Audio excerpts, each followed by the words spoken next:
Bonjour très fort. Virginie, ravi de vous retrouver ici pour une première, c'est votre premier plateau. C'est mon premier plateau, Jean-François. Alors peut-être quelques mots justement parce qu'on va traiter tout au long de ces 11 journées de balades, de formation, vous allez traiter de patrimoine, d'art contemporain et de sport, c'est bien ça? C'est ça, avec une chronique cet après-midi, plutôt touristique, axée sur le Gard, une balade entre Anduze et Saint-Jean-du-Gard. Est-ce qu'on va prendre le petit train des Cévennes? On va prendre le petit train des Cévennes, tout à fait, le train à vapeur des Cévennes. On est avec François Zélinger, qui est donc le président de la CITEV, la société qui exploite le train à vapeur des Cévennes, d'Anduze à Saint-Jean-du-Gard. Bonjour François. Voilà. Bonjour, merci de nous accueillir. Je vous en prie. Monsieur Travier, Daniel Travier, vous êtes le fondateur et le conservateur du musée des Vallées de Cévenol à Saint-Jean-du-Gard. Tout à fait, oui. Dans lequel on peut se rendre à bord du train à vapeur des Cévennes. Et puis on évoquera également la bambouseraie avec nos invités, puisque c'est également sur le parcours du train à vapeur des Cévennes, il y a un arrêt à la bambouseraie de Pras-France. Donc François Zélinger, vous êtes le président de la compagnie internationale des trains express à vapeur, qui exploite le train à vapeur des Cévennes. Est-ce que vous pouvez nous dire deux petits mots sur le train à vapeur et puis ensuite on lance le sujet vidéo qu'on a tourné il y a quelques temps sur le parcours? Deux petits mots pour parler de 25 ans de notre vie, c'est difficile. Mais oui, c'est une promenade touristique de 13 km qui rejoint donc Anduze à Saint-Jean-du-Gard et qui relie, et c'est vrai, schématiquement et touristiquement, la bambouseraie au musée des Vallées Cévenol. D'accord, donc on peut regarder déjà le petit sujet vidéo qui a été tourné en prenant le train à vapeur des Cévennes.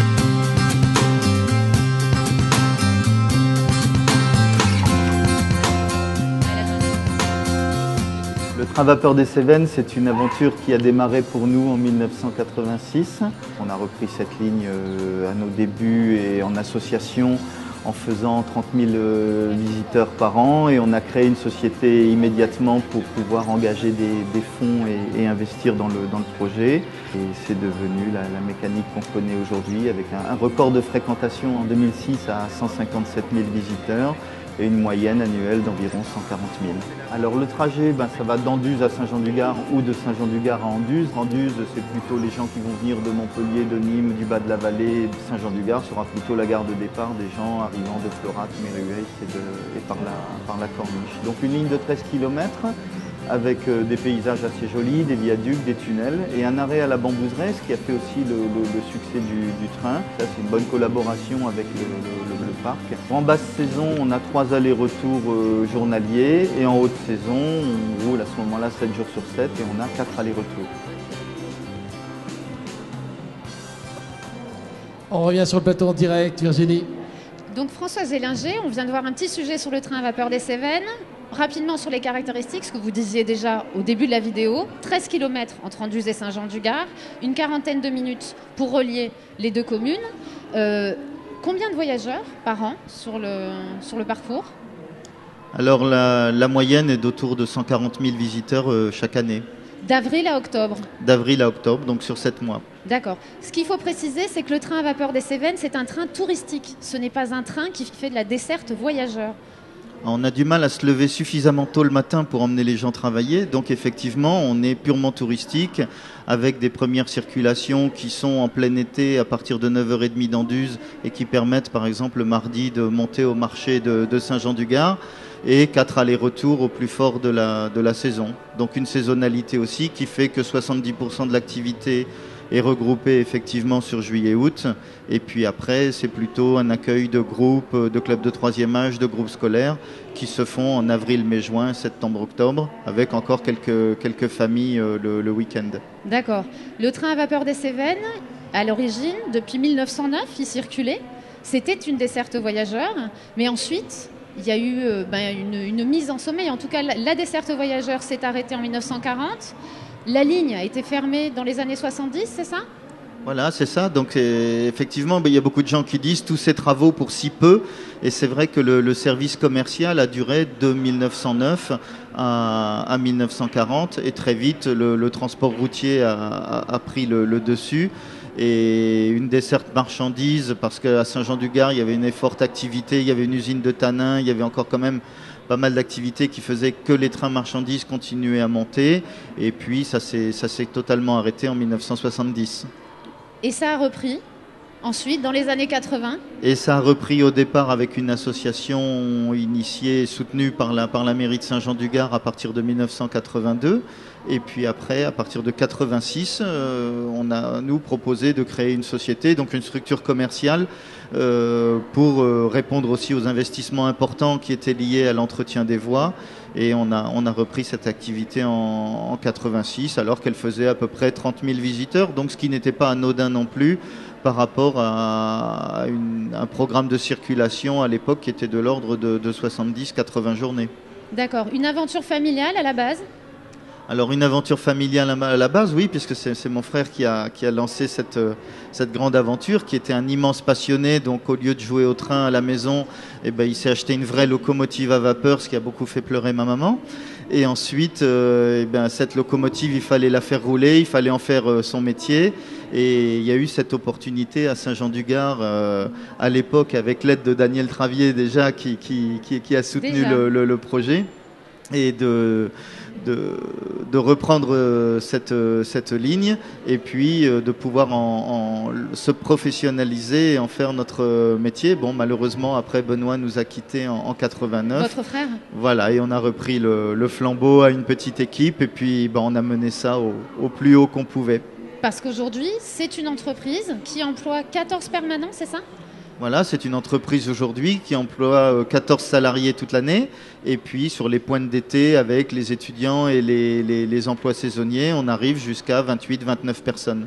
Donc c'est vraiment un employeur local avec un emploi pérenne. Avec un emploi pérenne, oui, ça veut dire qu'on représente à peu près 19 emplois en équivalent plein temps sur l'année. D'accord.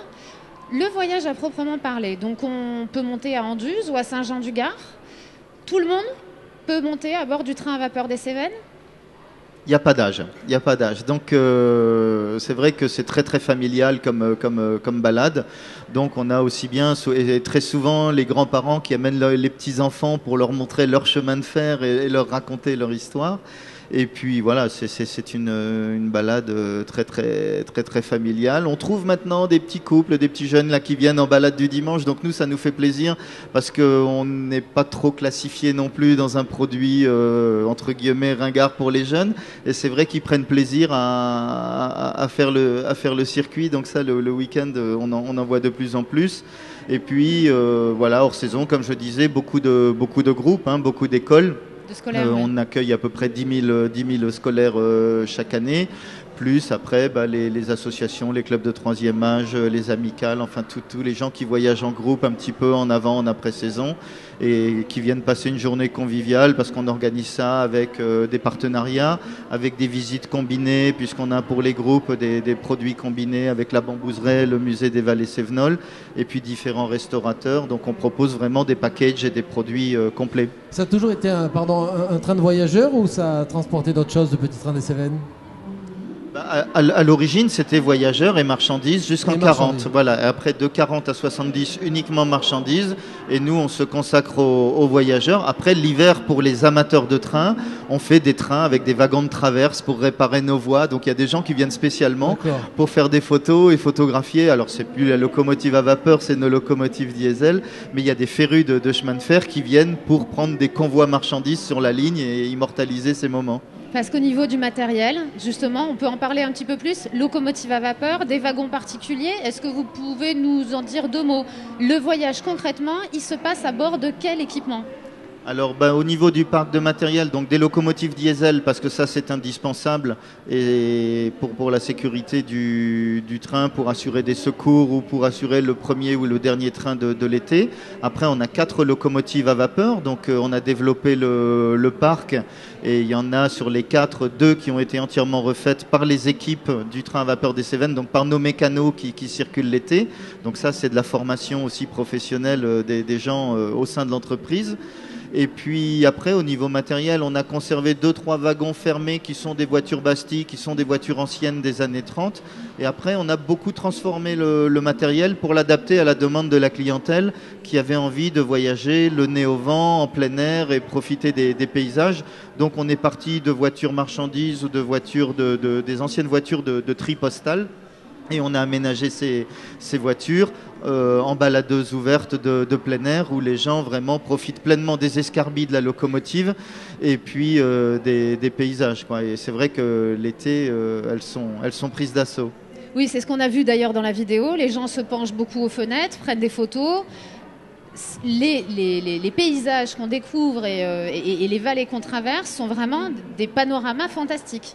Voilà, oui, c'est une très très jolie ligne de moyenne montagne. Donc on passe de viaduc en tunnel. On commence par notre célèbre grand viaduc d'Anduze, de tunnel d'Anduze, pardon, qui fait 830 mètres. Et puis après, on a 3-4 viaducs majeurs, dont un qui enjambe la croisée des Gardons et qui fait une quarantaine de mètres de hauteur. Donc les gens ont des beaux points de vue.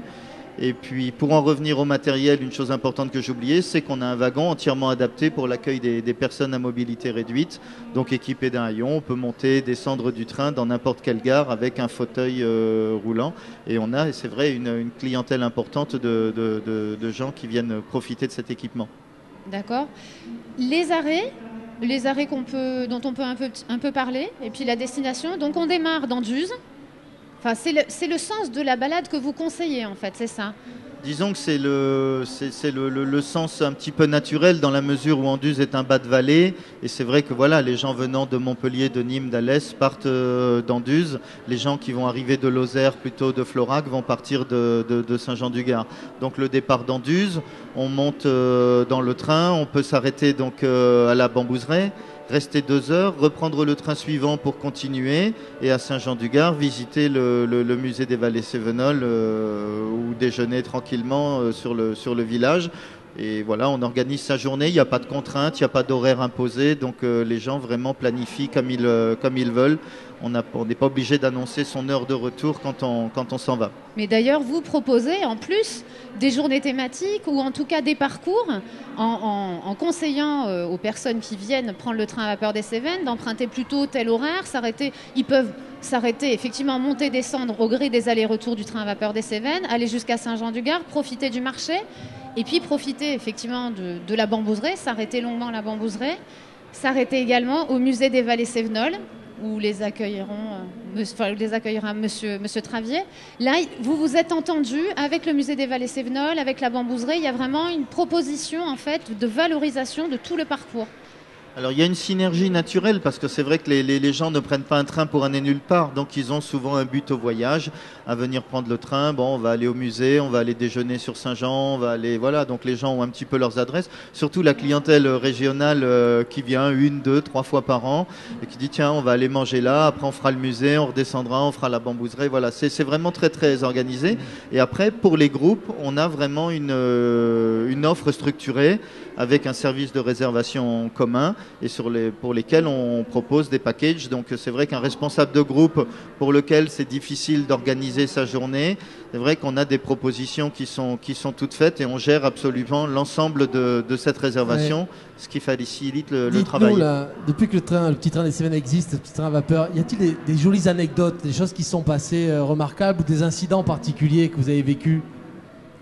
Oui, donc il y en a que l'on taira parce que peut-être que les gens nous regardent et il y en a d'autres. Oui, mais il y a des anecdotes. On a un client belge qui nous a renvoyé sa chemise parce qu'il n'arrivait pas à la nettoyer à cause des escarbilles. Donc on a reçu une chemise c'est un conseil, par ça, le donné courrier. Aux voyageurs, hein. Et puis il y a des fois, nous on n'a pas brillé aussi, c'est-à-dire que une fois on a fait un petit peu une erreur de manipulation sur la machine et dans un tunnel on a envoyé par les soupapes de la locomotive de l'eau sous pression qui a bien nettoyé la voûte du tunnel et qui est retombée sur les wagons, donc qui a bien nettoyé la voûte et qui a bien sali les gens, quoi. Il n'y a pas des couples qui ont voulu se marier une fois en 25 ans. Une fois en 25 ans, ne vous inquiétez pas. Il n'y a pas des personnes qui ont demandé leur femme en mariage ou des mariages carrément dans le petit train? Vous n'avez pas vécu ça? Si, moi, je conduisais, en conduisant la j'ai rencontré mon épouse en conduisant la locomotive. Donc elle est montée sur la locomotive en disant tiens, moi je voudrais voir comment une locomotive fonctionne. Et elle est jamais redescendue. Et voilà, ça fait 26 ans aussi. Eh bien, voilà une jolie histoire. Voilà, si vous cherchez l'âme sœur, le train à vapeur des Cévennes. Exactement, voilà, et c'est du slow dating, hein, c'est-à-dire que voilà, on a 40 minutes pour faire connaissance, c'est pas 7 minutes, voilà, et puis après si on lit connaissance, on peut aller tranquillement visiter d'autres choses dans la région pour continuer à se découvrir. Au bout des 40 minutes, effectivement, on arrive à Saint-Jean-du-Gard, où se trouve le musée des Vallées Sévenols, que vous avez créé et que vous conservez, en tout cas que vous entretenez, que vous choyez, Daniel Travier. Oui, oui, tout à fait. Donc l'aventure, juste avant de voir le petit sujet qu'on a tourné au musée, en 2 mots, c'est une aventure qui dure depuis combien de temps, le musée des Vallées Sévenols? Alors, ça fait plus de 50 ans que je récolte des objets et que j'interroge les gens et que je ramasse des informations. On a fait une première exposition en 1964. La barbe a blanchi depuis. Et puis on a ouvert une exposition permanente dans des locaux privés en 1969 avec constitution d'une association loi 1901. Et puis en 1982, avec convention avec la municipalité, on a utilisé des locaux municipaux qui ont été restaurés pour.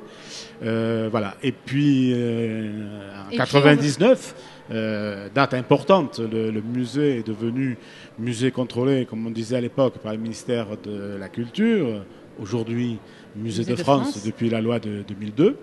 Et puis, il s'est avéré qu'on en reparlera, il fallait déménager un certain nombre de régions et de raisons. Et donc là, maintenant, on a un très grand projet d'installation de cette collection ailleurs. On va en reparler. On va en reparler. On va regarder le petit sujet qu'on a tourné il y a quelque temps au musée des Vallées Sévenols à Saint-Jean-du-Gard.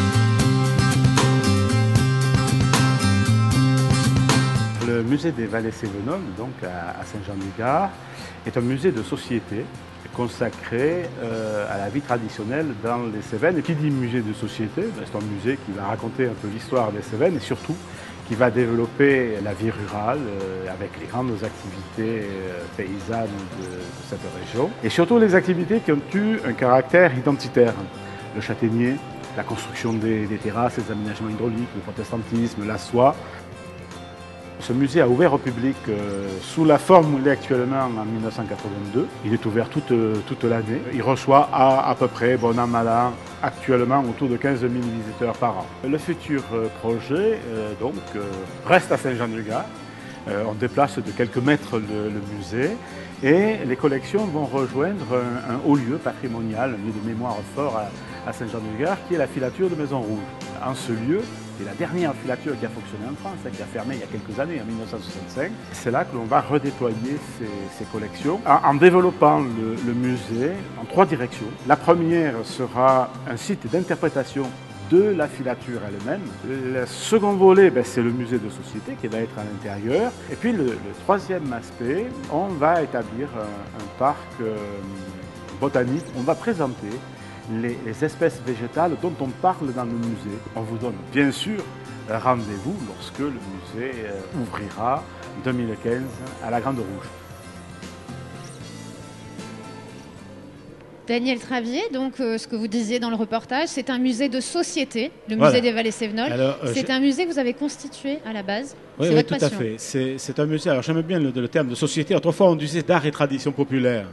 Je trouve que société, c'est plus juste. En fait, on raconte l'histoire et la vie d'une société, en l'occurrence de la société sévenole. Alors, sur un champ territorial qui est relativement précis, ce sont les vallées sévenoles, et sur un champ historique qui est le plus large possible. Et pour certains secteurs, on remonte au Moyen-Âge, mais bien sûr, l'élément le plus fort, comme dans tout musée d'ATP, c'est la période dont on a de la mémoire orale, c'est-à-dire la fin du 19e, début du 20e siècle. D'accord, donc c'est vraiment le reflet de la vie quotidienne, dans ces basses et hautes vallées sévenoles principalement.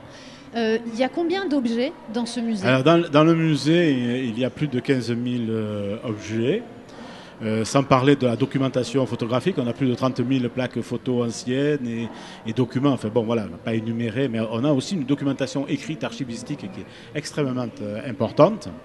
Et ces objets sont là aujourd'hui d'une façon un peu accumulée. J'aimais bien les séries. J'aime bien les séries parce que lorsqu'on prend un objet populaire, suivant celui qui l'a exécuté, il peut être très frustre ou au contraire très élaboré. Alors si on choisit le plus frustre, on donne l'impression d'une société archaïque, etc.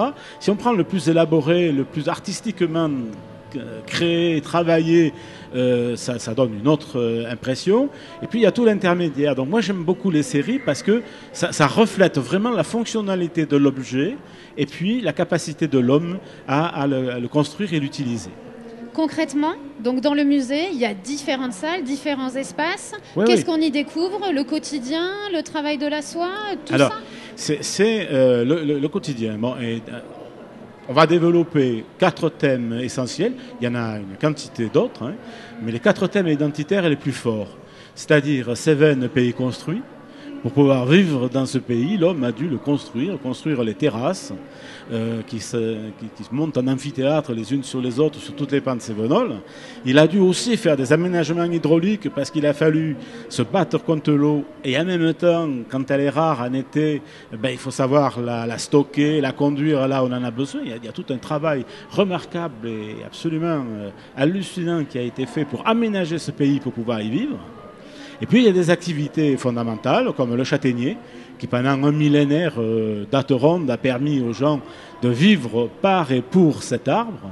Et puis il y a aussi la soie qui, même si c'est une activité ancienne, la soie c'est les Cévennes. L'origine de la soie de l'Hexagone, ce sont les Cévennes, fin du XIIIe siècle. Mais à une époque, 18e, 19e siècle, la soie correspond à l'âge d'or de ce pays. Elle introduit, on ne mange pas, les vers à soie, on ne les mange pas comme les châtaignes, on vend la soie. Donc on rentre dans une économie de marché et ça a amené un certain âge d'or à ce pays. Et puis il y a un thème aussi très fort qui est le protestantisme. Le protestantisme, majoritaire, très largement majoritaire dans les Cévennes, a façonné les mentalités. Son histoire particulière de résistance pendant plus d'un siècle a aussi apporté une contribution aux mentalités et au savoir-être des Cévenols. Donc on évoque aussi cet aspect.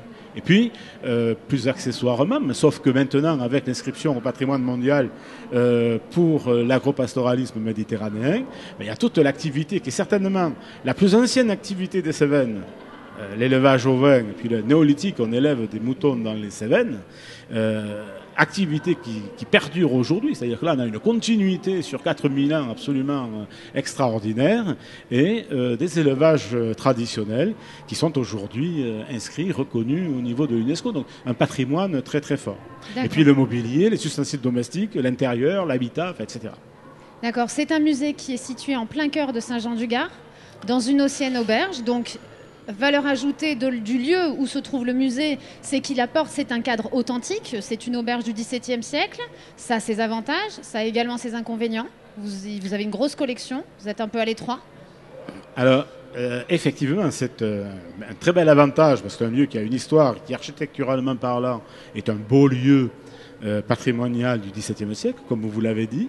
En plus, qui dans le cadre des collections avait un sens, c'était des auberges où les muletiers s'arrêtaient le soir, ces transporteurs, les poids lourds de l'époque, les muletiers qui avec 20, 30 mules transportaient les marchandises qui montaient de la plaine languedocienne, du vin, de l'huile, des poissons séchés, qui les montaient dans les hautes terres et puis redescendaient des céréales, des châtaignes, des Cévennes, de la laine, etc. Ces transporteurs, chaque soir, arrêtaient leur couple de mulets dans un lieu, reposaient les mules dans des grandes écuries. Le lendemain matin, ils rebattaient, ils repartaient avec une portion de foin pour la journée. C'était les stations-service. Donc, c'est un lieu qui était très fort. Sauf que c'est 600 mètres carrés, totalement occupés par l'exposition permanente. Et on n'avait pas de lieu, pas d'espace boutique, pas d'espace pour les expositions temporaires, pas d'espace pour les animations pédagogiques, pas d'espace pour les animations culturelles dédiées à tout public, pas d'espace pour les réserves, parce qu'on a énormément d'objets dans les réserves, des collections qui sont fabuleuses. Les gens peuvent alimenter les collections, justement. Ah oui, tout à fait. Alors tous les jours, il rentre des objets, je ne caricature pas, tous les jours au musée, effectivement.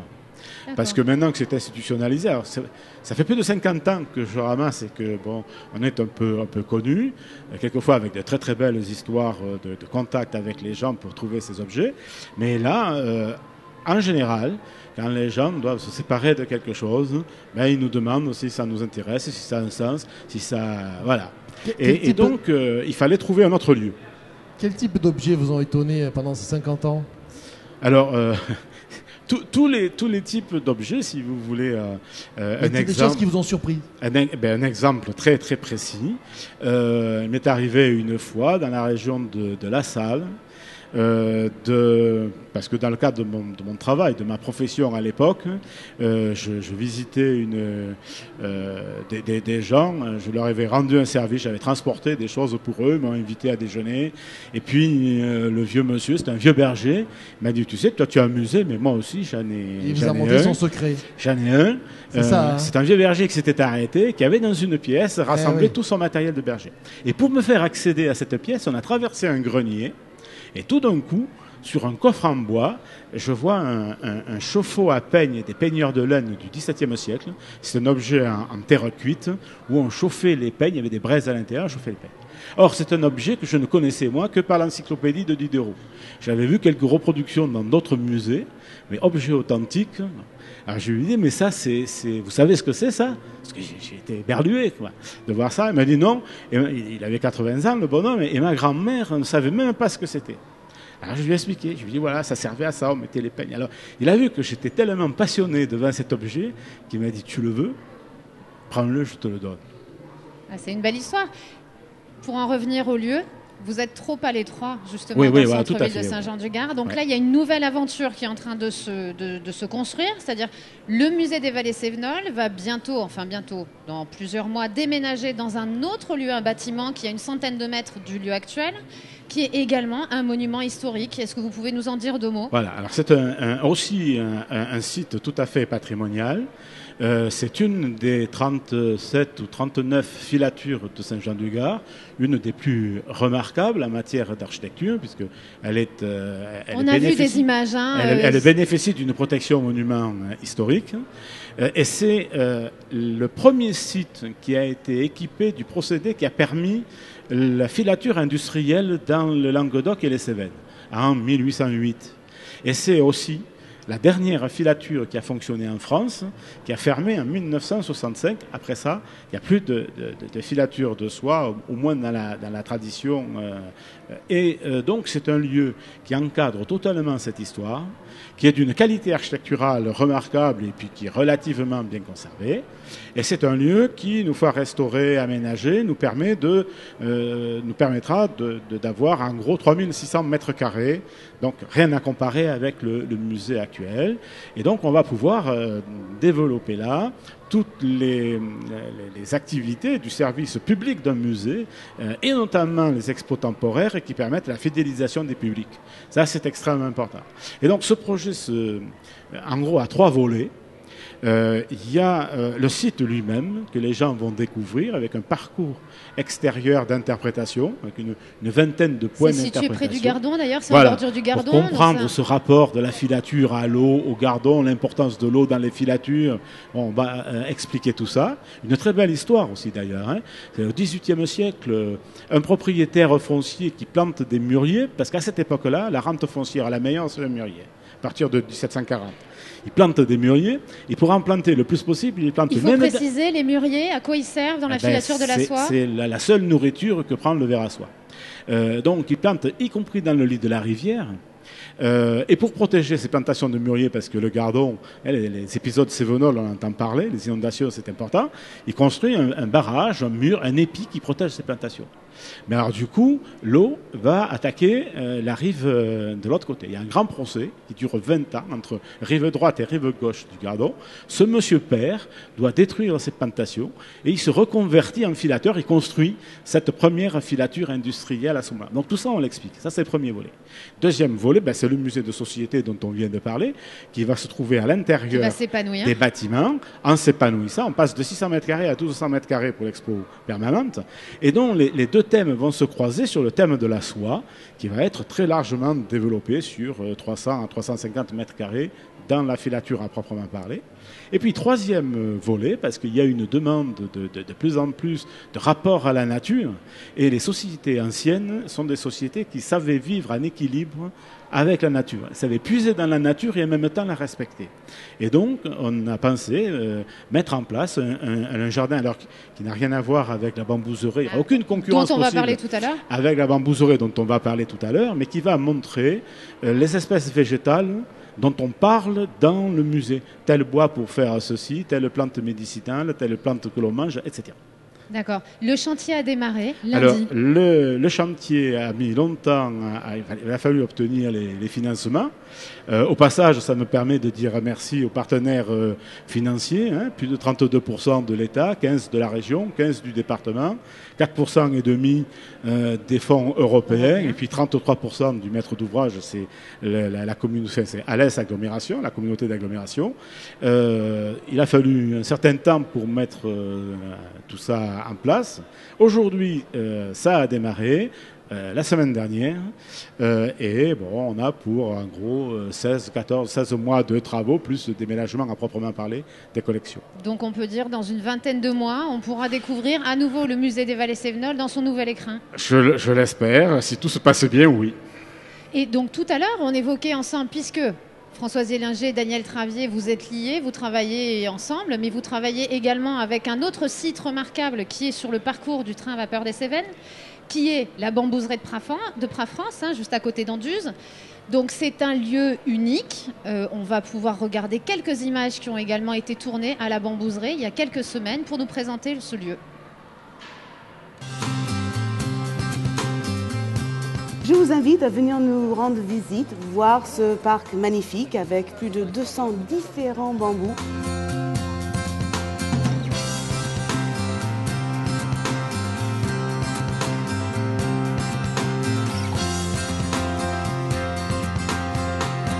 Et en plus des arbres et des arbustes du monde entier. Il y a des azalées, des séquoias géants, des arbres qui ont plus de 150 ans.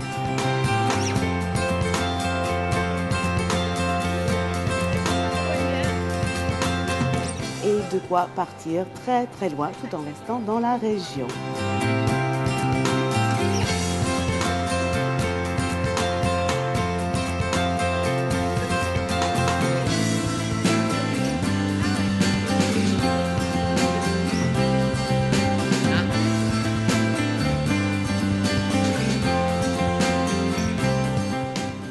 Donc la bambouserie où on peut se rendre avec le train à vapeur des Cévennes. La bambouserie, c'est vraiment un lieu unique en Europe, qui a plus de 150 ans d'histoire. Ça a été fondé en 1855. Vous allez pouvoir nous en dire deux mots, Monsieur Travier. Ça a été fondé par Eugène Mazel, qui était un orphelin, qui vivait à Anduze, c'est ça, et qui a hérité de son oncle.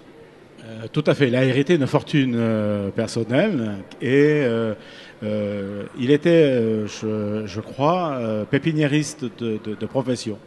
Et donc, il s'est passionné pour des végétaux. La tradition, alors est-ce qu'il s'agit d'une légende, d'une vraie tradition, mais elle est quand même tellement intéressante que ça vaut la peine d'en parler, c'est que dans le cadre de son travail de pépiniériste, il aurait fait un voyage en Extrême-Orient, et c'est l'époque où on est en pleine crise séricicole, il y a des épizooties et des difficultés au niveau de la soie dans les Cévennes. Et il serait allé en Extrême-Orient, en Chine en particulier, pour trouver de nouvelles variétés de mûriers. C'est du moins ce que dit la légende. Et là, allant chercher des mûriers, il a été absolument éberlué par les bambous. Tout ce qu'on faisait des bambous, et il a eu l'idée d'essayer d'implanter dans ce lieu un peu magique de Prafrance, avec des terres particulières et des alluvions particulières, un microclimat tout à fait remarquable, c'est en bordure du Gardon, d'implanter le bambou qui a merveilleusement réussi. Donc ça, c'était au milieu du 19e siècle. Ensuite, ça a drainé beaucoup de monde, des scientifiques du monde entier, des industriels se sont intéressés à justement ce jardin botanique qui était déjà assez exceptionnel.